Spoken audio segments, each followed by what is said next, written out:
창세기 39장은 아주 유명한 이야기가 기록이 되어 있습니다. 요셉과 보디발의 부정한 아내 이야기죠. 요셉은 야곱의 12아들 중에 11번째 아들로 태어났습니다.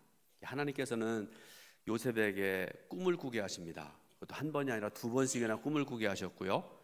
그런데 요셉은 그 꿈 이야기를 형들 앞에서 이야기를 합니다. 그 결과가 무엇일까요?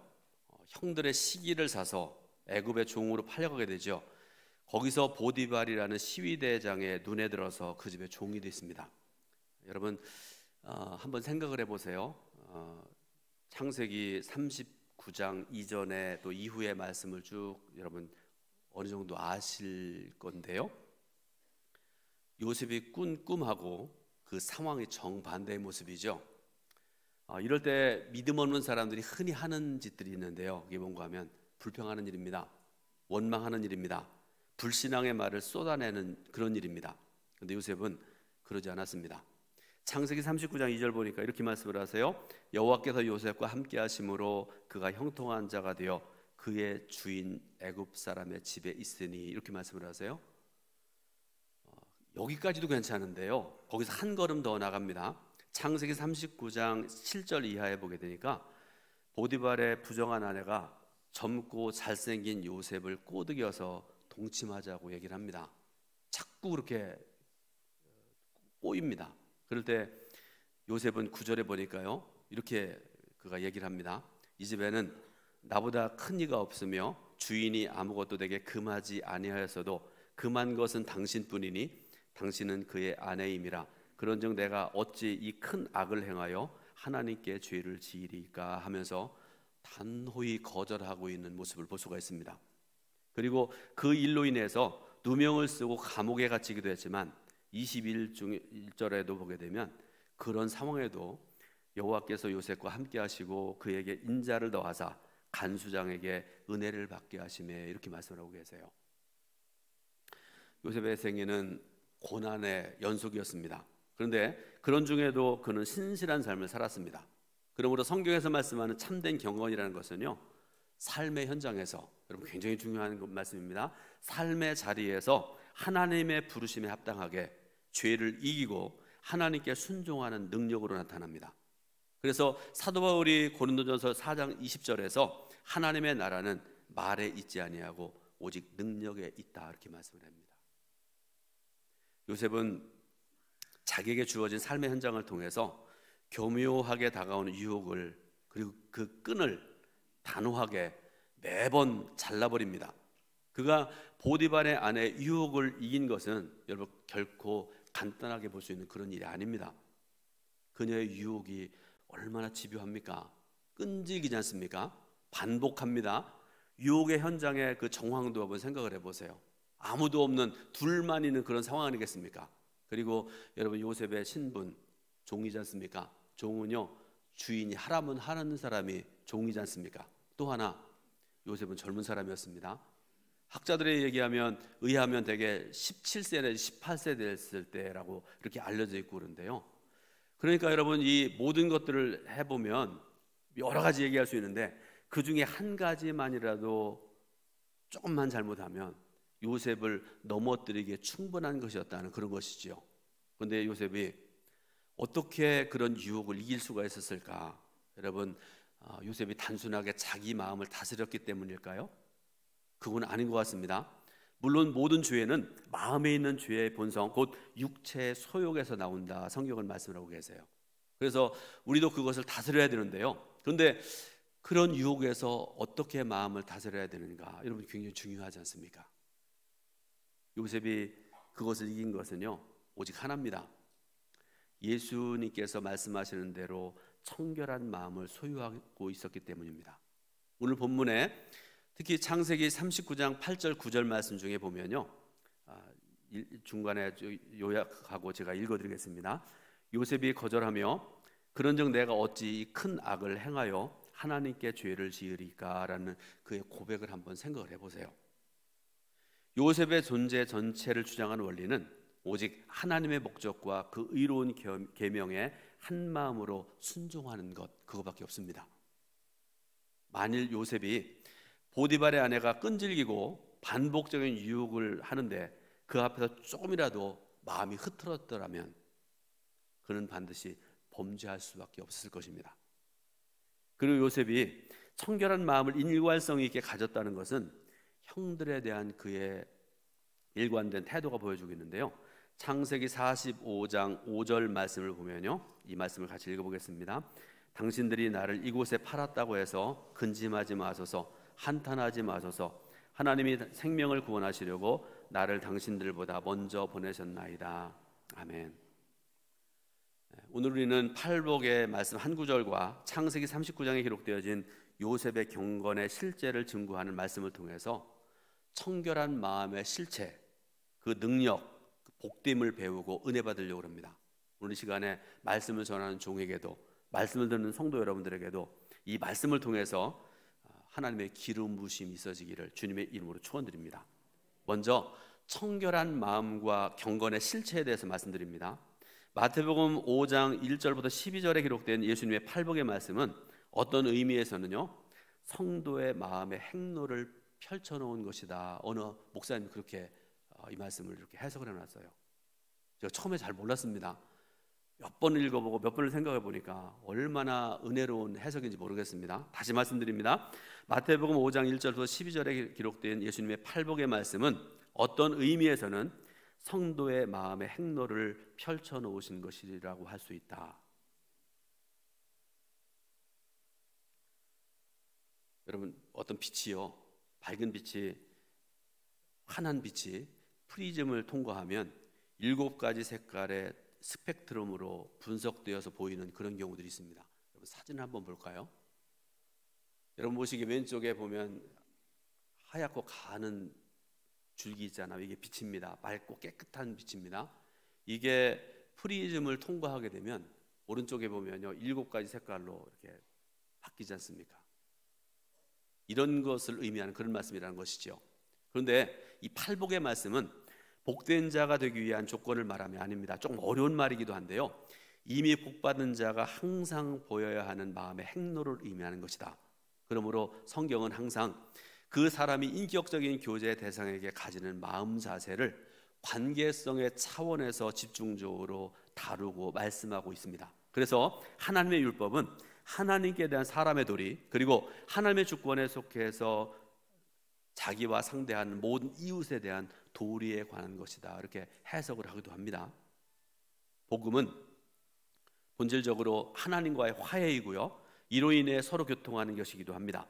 그리고 복음으로 인해 은혜를 받은 자는 이웃에 대하여도 자신의 경건의 실체를 드러나게 되는 것입니다. 은혜 받은 사람은요, 적이 없습니다.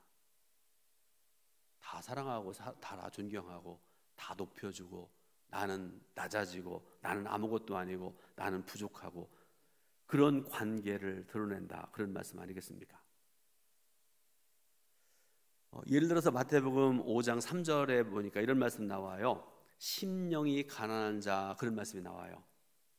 여러분, 심령이 가난한 자, 일반적으로 사람들이 이걸 얘기할 때 뭐라고 생각하는가 하면 마음을 비우는 것, 심령이 가난한 것, 마음을 비우는 것, 그렇게 일반적으로 생각을 합니다. 그런데 여러분, 이것을 넘어섭니다. 어떤 의미고 하면 하나님 앞에서 자기 자신의 정체를 심령 깊이 발견한 사람, 또 다른 표현으로 나를 창조하시고 조성하시고 모든 좋은 것을 주시고 궁극적으로 판단하실 하나님 앞에 내가 그 앞에 서 보니까 하나님께 내놓을 거에 하나도 없습니다 라고 고백하는 그 고백, 내가 하나님의 전능하심 앞에 나는 빈털터리입니다 라고 깊이 인식한 사람의 마음의 상태를 가리키는 그런 말씀이기도 합니다.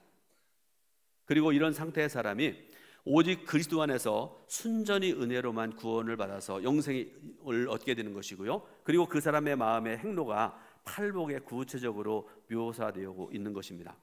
그러므로 그리스도인은 복음으로 거듭나게 하시는 성령 하나님의 인도하심을 받는 사람이고요, 하나님과의 관계 속에서 마땅히 취할 마음을 가지게 되는 것이고, 또 그 마음을 가지도록 힘써야 됩니다. 청결한 마음, 여러분 반드시 기억하시기 바랍니다. 청결한 마음은 그저 깨끗한 마음만을 의미하는 그런 말이 아닙니다. 하나님과 이웃에 대한 순전한 마음을 가리킵니다. 우리 사람들이 여러분 여기에 물이 있지 않습니까? 그런데 이 물이 그냥 보통 물이 아니라는 걸 여러분 알고 계시잖아요. 수돗물이 아닙니다. 여러분 혹시 집에서 수돗물 드시는 분 한번 손 들어보세요. 수돗물 드시는 분. 서울시장이 얼마 전인가 수돗물 먹어도 좋습니다 그런데 자기도 안 먹는데요. 손 들으시는 분 하나도 없으시네요. 사람들이 일반적으로 깨끗한 물, 청결한 물을 찾지 않습니까? 수돗물도 안심하지 못한다 그래가지고 그걸 정수기에다 걸러 먹고 마트 가가지고 비싼 돈 주고 사다 먹고 그렇게 사람들이 그렇게 청결한 물을, 깨끗한 물을 찾지 않습니까?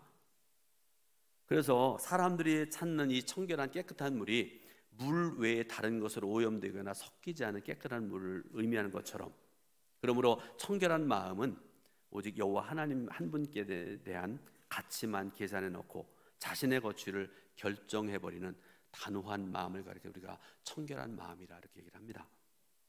그러므로 우리가 청결한 마음을 지키기 위해서는요, 청결한 마음을 얻었으면 지켜야 되잖아요. 신앙생활 범사에 마찬가지지만 두 가지 반드시 필요합니다. 하나는 말씀입니다. 하나는 기도입니다. 말씀 붙들고 살아야 됩니다. 말씀 읽어야 되고요, 말씀 묵상해야 되고요, 몇 번이고 100번이고 1000번이고 반복해서 읽어야 되고 깨달아야 됩니다. 기도도 마찬가지입니다. 여러분, 기도는요, 내가 원하는 것을 구하는, 물론 기도의 초보 단계 때는 그럴 수 있어요. 그렇지만 진정한 기도는 내 것을 구하는 것이 아니라 하나님의 뜻을 구하는 것이 기도지요. 그러니까 여러분, 청결한 마음을 유지하기 위해서, 평생을 그런 삶을 살기 위해서는 항상 기도해야 되고 항상 말씀을 읽고 묵상하고 살아가야 된다, 그런 말씀이죠. 그래야 성삼위 하나님과 교통하고 그 은혜 안에 있는 자로 나타나기를 힘쓰는 그런 자가 될 수 있다, 그런 말씀입니다. 다음으로 청결한 마음의 복은 곧 하나님을 보는 것이다 라는 것을 말씀드립니다. 그런데 여러분, 이 말씀을 드리기 전에 여러분에게 질문 하나 하도록 하겠습니다. 청결한 마음의 복은 하나님을 보는 것이다, 이렇게 말씀드렸고요. 여러분들에게 질문 하나 하겠습니다. 여러분, 하나님 보셨어요? 제가 누구라고 얘기 안 할 테니까 하나님 봤어요 하는 분 손 들어보세요. 제가요, 고등학교 1학년 때라고 생각을 해요. 70년대 중반쯤에 저희 교회 부흥회를 하는데 목사님이 오셔가지고 무슨 말씀 하셨는가 하면, 반드시 하나님을 봐야 된다. 이 경험이 없으면, 그런 성도가 있다고 그러면 소나무 하나 뿌리를 뽑더라도 보여달라고 해서 하나님을 반드시 봐야 살아있는 신앙생활을 할 수가 있다, 그렇게 말씀을 해요. 제가 순진한 사람이어서요, 그날 말씀을 듣고 제 고향 집에서 교회 가는 길에 멀진 않은데 소나무도 있고 참나무도 있고 그래요. 그 이후로 오면서 가면서 소나무를 유심히 봤다는 거 아니겠습니까? 손목만한 이 소나무 뽑힐까? 이거는 어려울 것 같다. 금방 난 거 이거는 아니고, 몇 번을 보고 몇 번을 만지기도 하고 그랬던 기억이 있습니다. 그런데 여러분, 다시 한번 여러분들이 질문할 텐데요, 여러분 하나님 만나본 적 있으세요? 요한 1서 4장 12절에 어느 때나 하나님을 본 사람이 없으되라고 단호히 말씀을 하고 계십니다. 그러니까 죄인인 인간이 하나님을 우리가 서로를 바라보듯이 볼 수도 없다, 그런 말씀입니다. 여러분들이 저를 바라보면서 말씀을 듣고 또 저는 여러분들을 바라보면서 말씀을 전하고 그러는데요, 이렇게 서로 대면해서 볼 수 있는 존재가 아니라는 그런 말씀이죠. 그 거룩한 얼굴을 보면 죽을 수밖에 없기 때문에 요한 1서의 말씀을 주신 것이고요, 예나 지금이나 하나님을 본다라는 말씀의 의미는요, 영적인 의미로 하나님을 본다라는 그런 말씀이지요. 그러므로 앞에서 말씀한 대로 청결한 마음의 소유자는 이 세상에서 누릴 수 있는 최상의 영적인 상급을 받을 수 있는데, 그것이 본문 말씀 중에 마태복음 5장 8절에 마음이 청결한 자는 복이 있나니 그들이 하나님을 볼 것이미요 라고 말씀하는 것인데, 오늘 예배드리는 말씀드리는 성도 여러분 모두가 이런 복을 받아 누리시기를 주님의 이름으로 축원드립니다. 여러분 한번 생각을 해보세요. 세상이 죄악이 넘쳐나는 세상입니다. 참 힘듭니다. 가만히 있어도 막 공격하고 나를 막 어떤 경우에 죽이려고 하고 별의별 짓 다 하지 않습니까? 이런 세상을 살아가는 저와 여러분들이 경험할 수 있는 최고의 복이 하나님을 뵙는 것인데요. 사람들은 금방 웃다가 금방 찌그러졌다 그러잖아요. 금방 뭐 당신밖에 없습니다 그러다가 금방 너는 죽을 사람 막 그러지 않습니까? 사람들은 그렇습니다. 그런 경우도 굉장히 많습니다.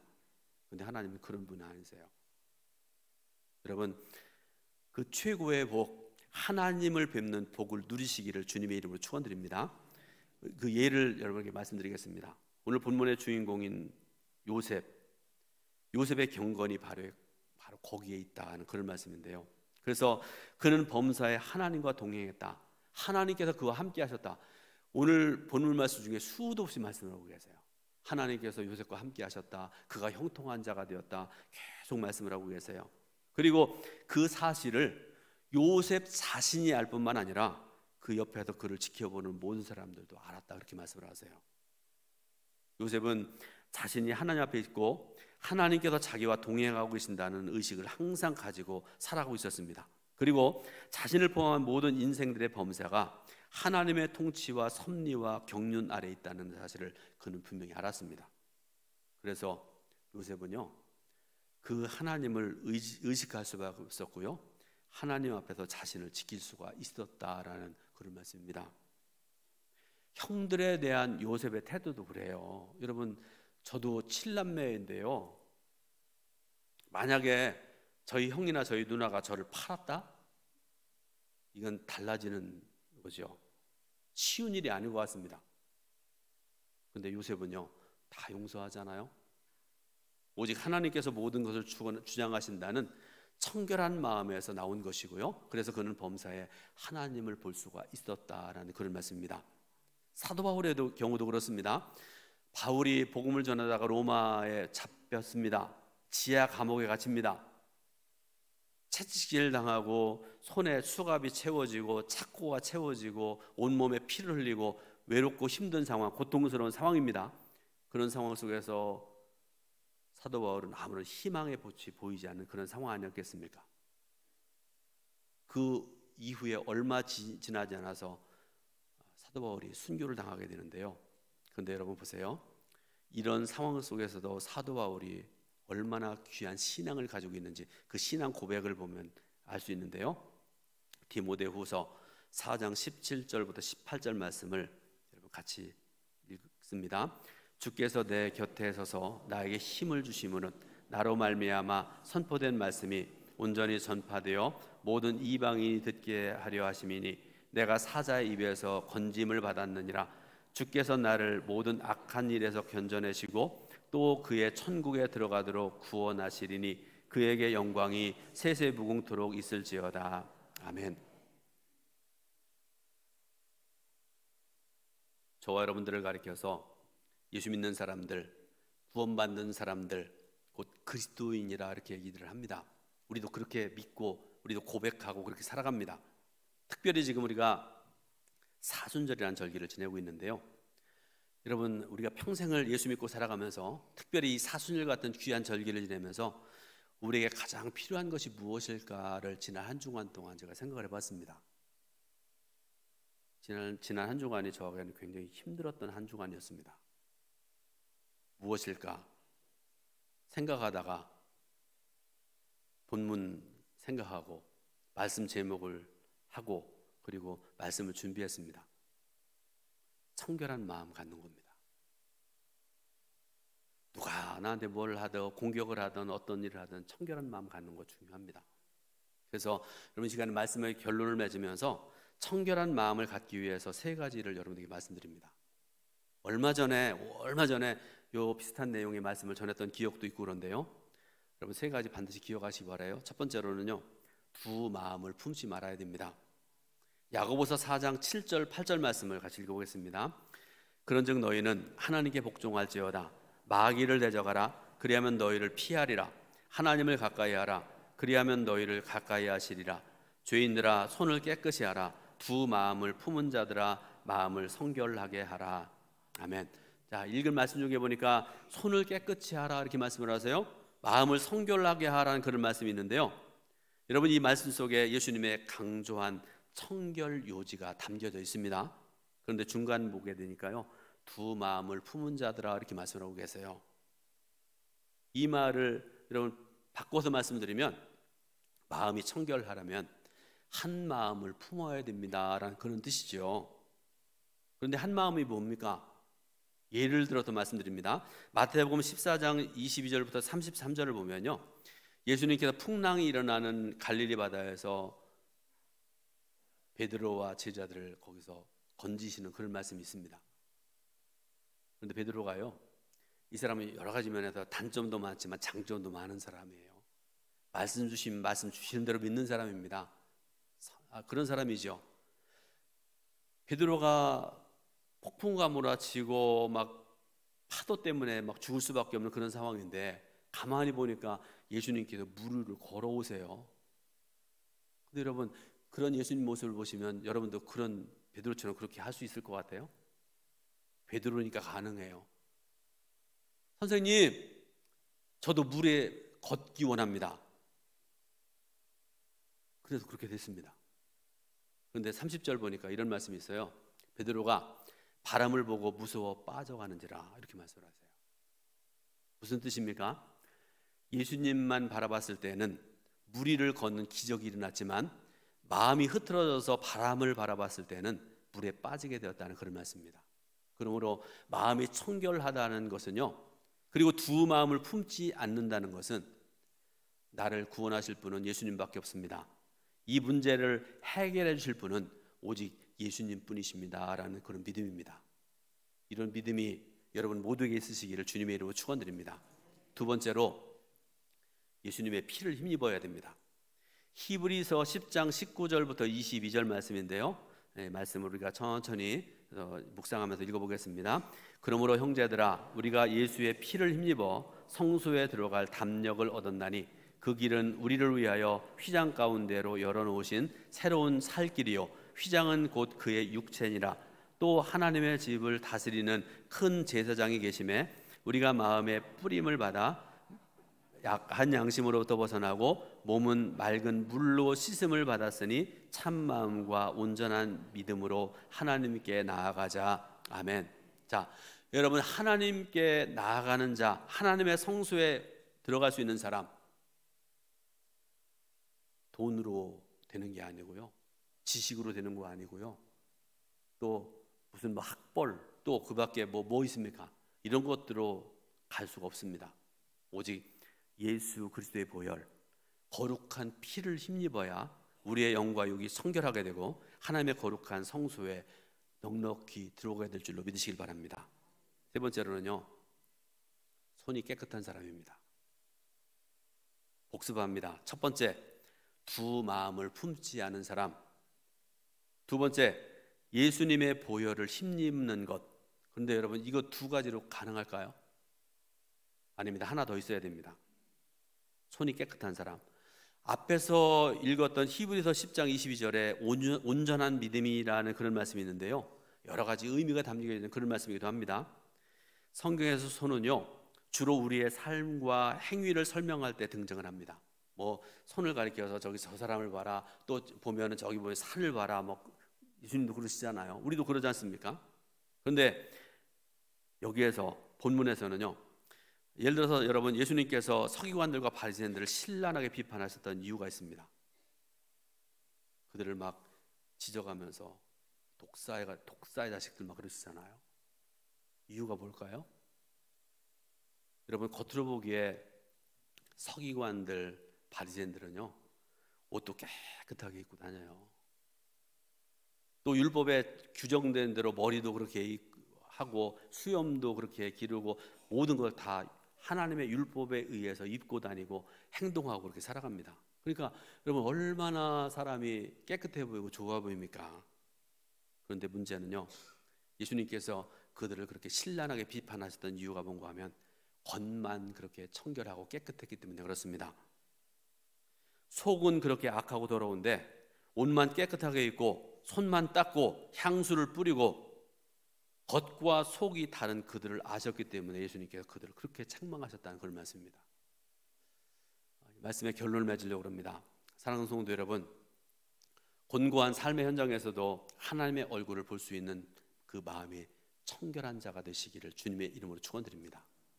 때때로 곤고한 사람들이 떨구는 눈물과 땀 속에 하나님의 얼굴이 있다는 것도 여러분 아셔야 됩니다.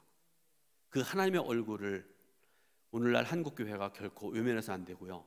그리고 동천교회가 117년을 이어온 교회고 그런데요, 모교회지 않습니까? 우리 동천교회가 그래야 되고 그 어느 때보다도 청결함으로 나가야 되는 그런 때이기도 합니다.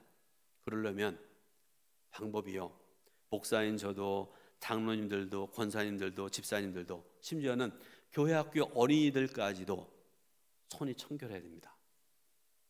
그래서 교회와 성도 여러분들의 삶에 믿음의 열매들이 주렁주렁 맺혀지는 그런 복된 이 한 주간 될 수 있기를 예수님의 이름으로 축원드립니다. 기도하겠습니다.